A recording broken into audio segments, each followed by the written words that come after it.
had no idea we were gonna get her whole story. Like, back from the beginning, when I said I wanted more of the mother, I didn't realize that's what we were gonna get. Like,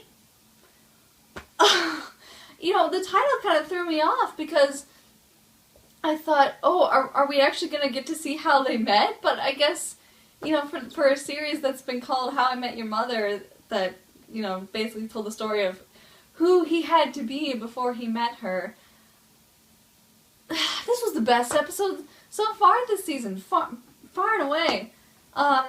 Kudos to the writing team for introducing this character the way they have, because, you know, there's been so much build up to who the mother is, and they are meeting our expectations and surpassing them every time she's on the screen. Like, I really love this character. She's just, she's so kind and good, and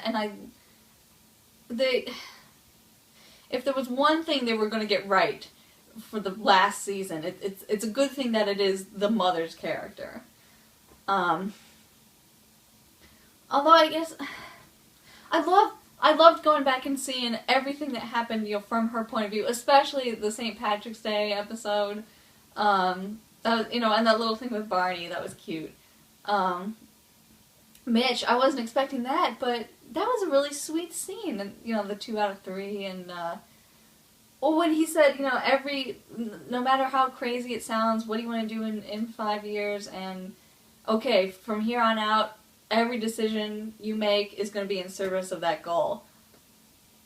That was a really sweet scene, and the economics, it was so cute, the way that, you know, her classmate asked her, how did you get here, and she ends up telling her life story. That's a really nice thing for her and Ted to have in common. It goes back to, you know, what we saw in The Lighthouse, where they're similar enough that you can see why they ended up, you can see what they saw in each other, pretty much. Although I will say this, it seems a bit weird to me that she would have so many interests in common with Ted, like the calligraphy set, a coin collection, and the chainmail corset from the Renaissance fair. I don't know, it's nearly impossible to find someone who has all of the exact same interests that you do, and only those interests. Although, I guess, you know, she paints and she plays her instruments, and that's something that Ted doesn't have. And he has his architecture, which is not really something that she has.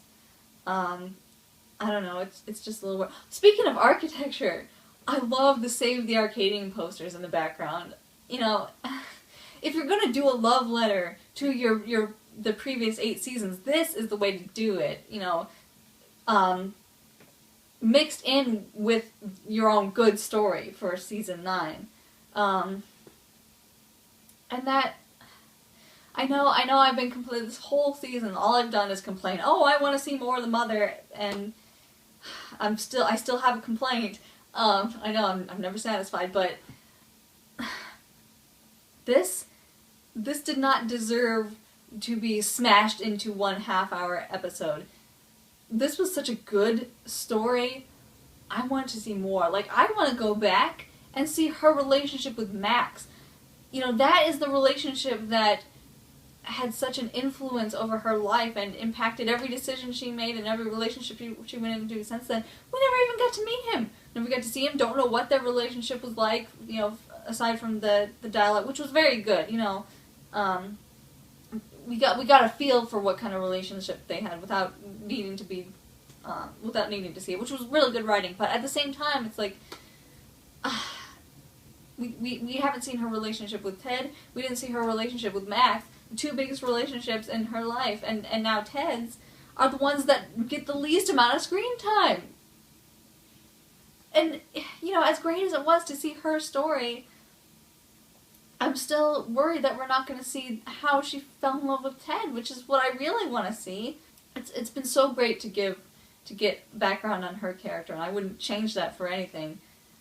My problem is there has been so much time devoted to inconsequential nothings and filler this past season that when we finally do get a really, really good story like this, it seems tragic. And it just makes everything else seem like a real waste of time. I would happily have traded everything we've gotten this past season for more of the mother's story. This episode had such good writings. It made me wonder why we spent all that time on those nothing stories from the past few episodes. I'll probably never understand, but it does. It makes me so sad because we're more than halfway through the final season now. It's almost like I didn't want to hope for better. I had resigned to, we're just gonna get silly stuff, and I guess that's okay for now. But there is still good in this final season, and there are still stories to be told. Why aren't we focusing on that? If anything deserved to be stretched out over multiple episodes, it was the mother's story, not this waiting around for Barney and Robin's wedding, which I'm still not convinced. I'm sold on them getting married. Oh, and then the final shot of Robin's going to bed. She has that look on her face. I don't know why. They're playing it up like she's not sure. She's still not sure. And Barney ran away. I don't even. One of two things is going to happen there. He's going to freak out, and they're going to calm him down, or it's going to be a red herring, and he just went out for water or something. But I'm so done. I'm so done with the time wasters. I just want more of this. I just want more story. I just want more characters. And I would like to believe that we're going to get more of what we saw in this episode. I really would. I'm just afraid that the majority is going to be more like just filler, and maybe we'll get a couple more good episodes. Hope for the best, expect the worst. Oh, the other thing that was really, really sweet was the desk clerk at the bed and breakfast.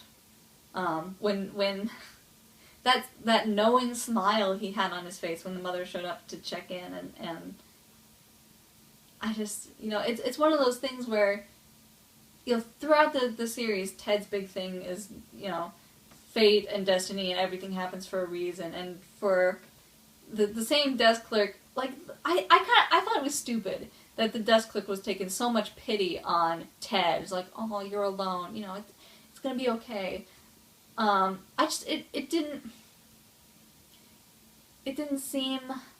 It seemed kind of condescending. It seemed kind of like a worthless story point to have in there. But the payoff, that he would then be the one to set her up in the room next to Ted, and that's, that begins their meeting like that. That was such a sweet payoff for a silly, you could pass it off as nothing plot point. That's how you do it. That's how you turn a nothing story into something good. Also, La Vie en Rose kind of made me think of something else. Hold me close and hold me fast. The magic spell you cast. This is La Vie en Rose. It was just a great episode, great throughout, and I'm hoping we get more. I'm hoping we get more like this. I really do. If nothing else, this episode really made me excited to see the rest of the season. Like, I was bored with it, and I barely wanted to keep watching. But this episode made me want to keep watching. So that was great. I guess that's it. Fantastic episode. Please, more like this. More like this. Let me know what you thought. Let me know what you want to see in the future weeks. And I'll see you next time. Take care.